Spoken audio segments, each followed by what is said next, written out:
الهی ای نهایت رحمت و مهربانی، به واسطه همه اسما و صفاتت از تو یاری میخواهم. به راستی دنیا را چه شده است؟ فرودگاه ها و بنادر، مدارس و دانشگاه ها همه تعطیل شده. تجارت و کسب و کار از رونق افتاده. شهرهای بسیاری در قرنطینه هستند. آیا جنگ جهانی دیگری در راه است؟ یا باید منتظر بلای بزرگتری باشیم؟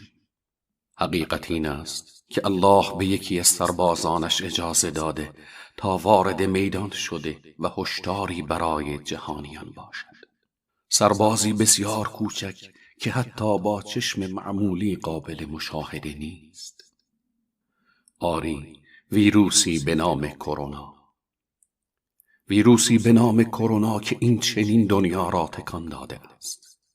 ماسک و دستکش و مواد ضد عفونی کننده بسیار کمیاب شده و در این میان پزشکان و دانشمندان در تلاش هستند تا چاره‌ای پیدا کنند.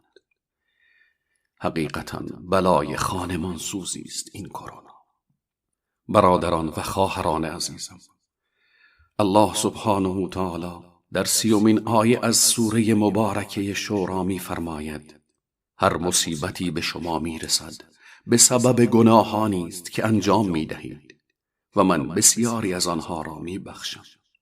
عزیزان گرامی، آیا وقت آن نرسیده که به وسیله توبه از گناهان و روی آوردن به طاعت الهی به ذات با عظمتش رجوع کنیم؟ تنها او را به فریاد بخوانیم و بدانیم که غیر از او هیچ فریاد رسی نداریم که یاریمان کند. الهی، تو شب و روز نعمتهای خیش را بر ما نازل می کنی و ما به جای شکر نافرمانیت می کنیم. یا الله، ما چقدر ناسپاسیم که به غیر تو دل بستیم و بندگانت را شفا دهنده پنداشتیم. الهی، اگر لحظه ای ما را به حال خود رها کنی نیست و نابود می شویم. ای بندگان الله، کاش این مصیبت باعث شود تا الله را بیشتر بشناسیم و به او توکل کنیم و تنها دل به قدرت و عظمت او تعالی ببندیم. من نمیگویم احتیاط نکن و از ماسک و دارو و دیگر وسیله ها استفاده نکن. میگویم به اینها دل نبند و فکر نکن که این چیزها تو را از مرگ نجات خواهد داد. همه روزه در اخبار میشنویم که عده‌ای از کرونا مردند و عده‌ای دیگر شفا پیدا کرده، مرخص شدند، با اینکه همه آنها از این داروها و تجهیزات استفاده کردند. پس به یگان شفا دهنده عالم دل بسپار و تنها از او شفا طلب کن. مرگ و زندگی در دست الله است. الله در آیه 145 سوره مبارکه آل عمران می‌فرماید: هیچ شخصی نیست که بمیرد مگر به امر و اراده الله و زمان مرگ او با قید وقت معینی نوشته شده است. بدانید که در این لحظات بحرانی مردم بیشتر از همه به شناخت الله تعالی احتیاج دارند تا در پناه یگان معبود بر حق عالم از این همه بلاها به سلامتی عبور کنند.